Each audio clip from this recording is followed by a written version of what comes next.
Kembali lagi di Breaking News Kompas TV, ada 2 gempa setidaknya yang dirasakan atau sangat dirasakan oleh warga di Mamuju maupun di Majene. Dan memang gempa di Sulawesi Barat ini tidak hanya terjadi di Majene tapi juga terjadi di Mamuju.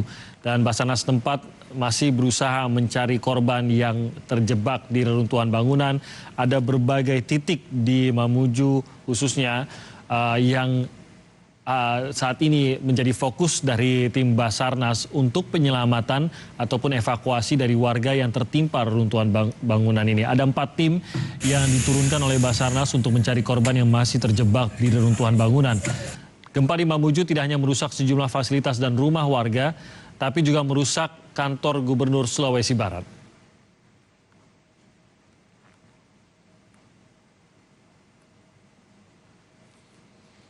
Kepala BMKG Dwi Korita Karnawati menyebutkan gempa bermagnitudo 6,9 yang terjadi di Kabupaten Majene, Sulawesi Barat masuk kategori gempa dangkal. Kuatnya guncangan gempa turut dirasakan sejumlah daerah di sekitar Kabupaten Majene. Berada pada kedalaman 10 km.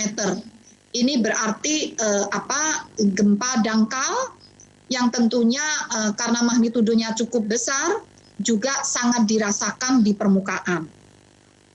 Kemudian dengan memperhatikan lokasi epicenter dan kedalaman hiposenternya atau kedalaman pusat gempanya, gempa bumi ini kita kategorikan adalah gempa dangkal dengan sebagai akibat dari aktivitas sesar atau patahan lokal yang ada di sana.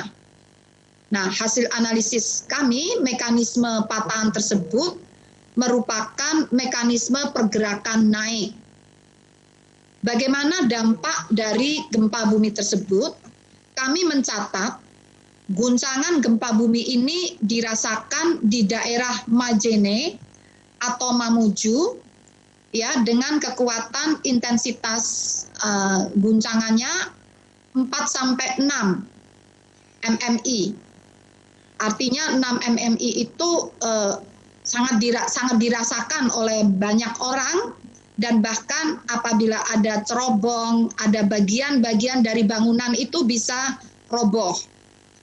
Kemudian di Palu, Mamuju Tengah, Mamuju Utara, dan Mamasa intensitasnya mencapai 3 sampai 4. Jadi getaran masih dirasakan hampir semua penduduk ya.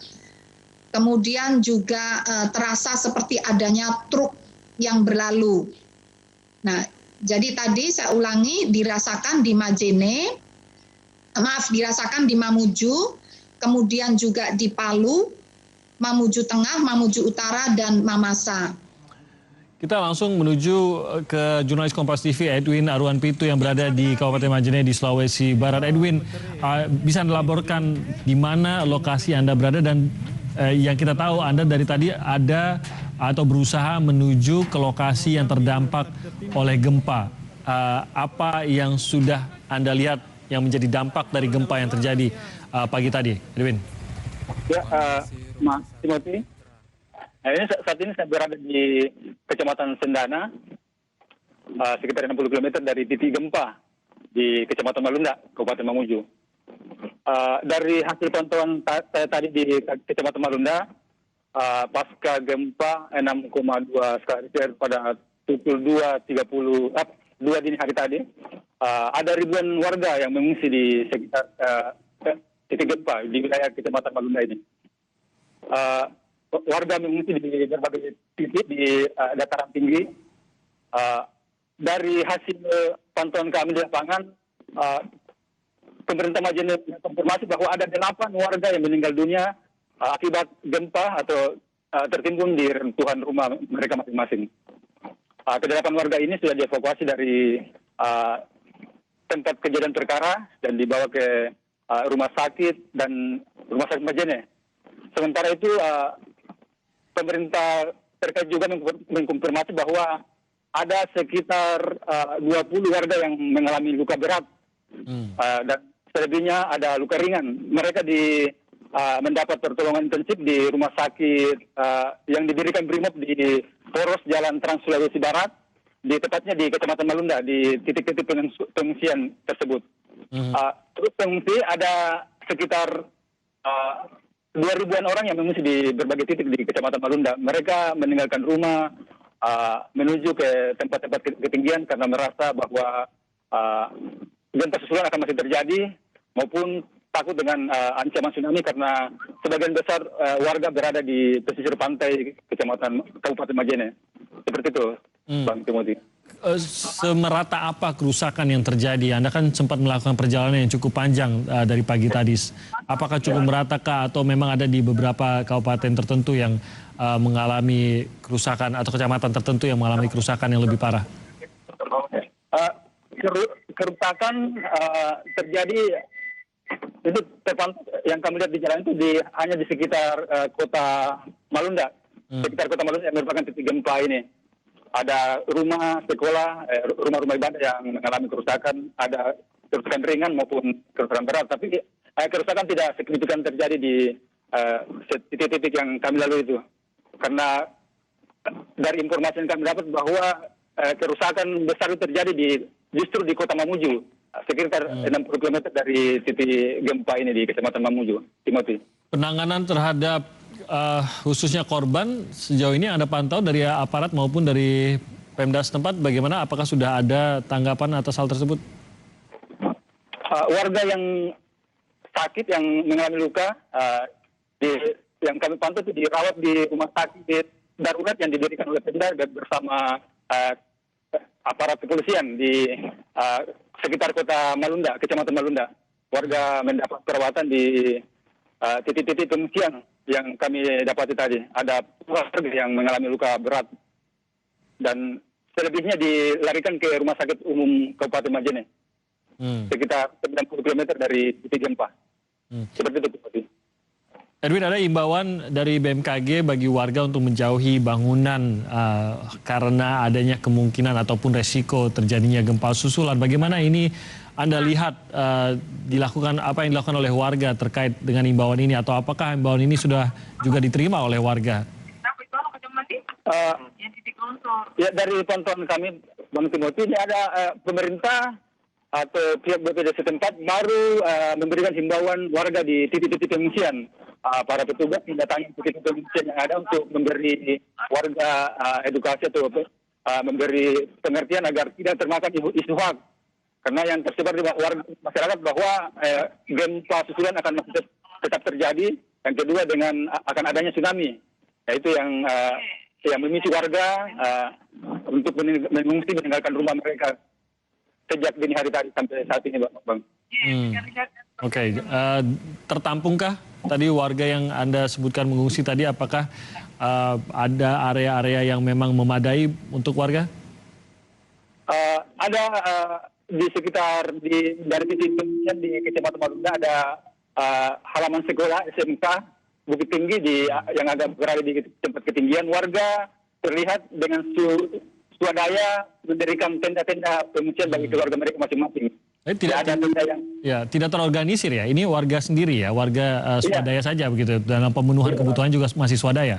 Ya, logistik sendiri belum tiba di tempat-tempat pengungsian. Warga masih terlihat berharap agar secepatnya pemerintah mendistribusikan logistik berupa makanan maupun tenda-tenda darurat. Karena dari yang kami pantau tadi belum ada tenda darurat yang didirikan pihak terkait, kecuali tenda-tenda yang didirikan secara swadaya oleh warga di tempat-tempat yang mereka anggap aman. Oke. Bisa Anda ceritakan juga bagaimana akses antar kabupaten ini? Ya, dari pantauan kami tadi bahwa ada 2 titik longsor besar antara Kabupaten Majene dengan Kabupaten Mamuju, sehingga jalur transportasi di jalur lintas barat Sulawesi terputus total hingga saat ini. Itu terjadi sejak dini hari tadi. Jadi akses ke ibu kota Mamuju ataupun sebaliknya tidak bisa ditempuh. Dan terlihat di lokasi bahwa belum ada upaya pemerintah untuk menurunkan alat berat untuk membersihkan jalan. Dari konfirmasi pemerintah bahwa saat ini alat berat dari Kabupaten Mamuju atau ibu kota Provinsi Sulawesi Barat sedang fokus membersihkan puing-puing yang bangunan runtuh di kota Mamuju sendiri. Jadi untuk membersihkan material longsor di Jalan Trans Sulawesi yang memutus total kedua daerah ini belum bisa dilakukan sampai siang ini, Timothy. Ya, masih terputus total ya, sama sekali tidak ada kendaraan apapun yang bisa melewatinya ya? Ya tidak ada. Ada 2 titik besar. Berjarak sekitar 1 kilometer. 2 titik longsor itu memang sulit untuk dilalui walaupun kendaraan roda 2. Oke, baik. Edwin, terima kasih atas laporannya.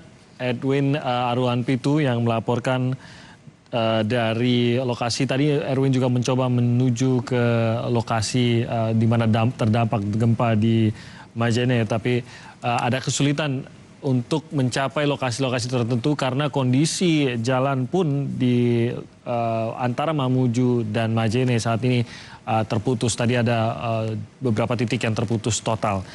Dan kondisi kerusakan di sejumlah wilayah akhirnya memaksa juga warga untuk mengungsi. Dan yang Anda lihat ini dari tadi adalah kantor Gubernur Sulawesi Barat yang sebagian besar diantaranya sudah rubuh.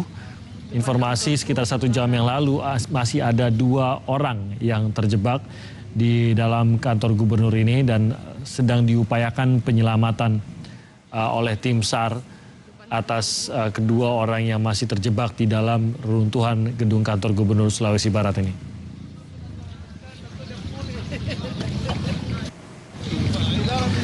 Depan kantor GUP sekarang. Ya, kantor atau bangunan kantor Gubernur Sulawesi Barat yang terletak di Mamuju ini roboh akibat goncangan gempa bermagnitudo 6,2 yang terjadi pada Jumat dini hari tadi. Ini adalah bangunan berlantai 4 dan kini nyaris rata dengan tanah. Kini pihak Basarnas setempat masih mencari korban di dalam reruntuhan bangunan ini. Depan kantor GUP sekarang.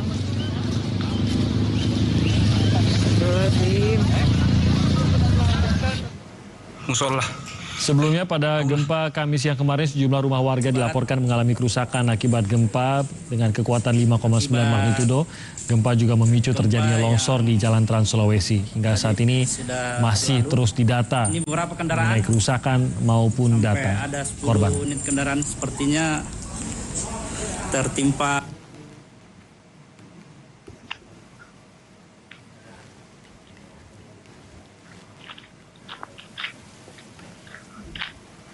Sementara itu akibat gempa, pasien di dalam rumah sakit harus dievakuasi. Musola. Salah satu rumah sakit yang harus mengevakuasi pasiennya adalah Rumah Sakit Mitra Manakara di Mamuju, Sulawesi Barat. Pasien dievakuasi ke lapangan agar terhindar dari reruntuhan bangunan. Sebagian pasien dievakuasi masih dalam kondisi diinfus.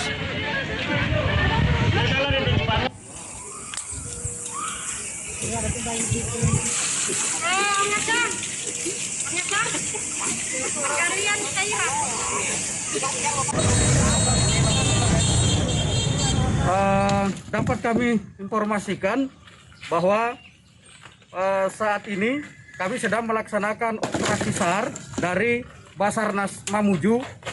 Jadi kami laporkan bahwa setelah terjadi gempa di jam 2.30, tim Basarnas Mamuju langsung persiapan bergerak jadi menuju lokasi atau titik yang berdasarkan laporan warga terdapat beberapa korban daripada dampak gempa tersebut. Jadi tim dari Basarnas Mamuju sudah menurunkan 4 regu yang dibagi ke beberapa titik di kota Mamuju. Jadi sampai saat ini kami masih proses evakuasi. Demikian.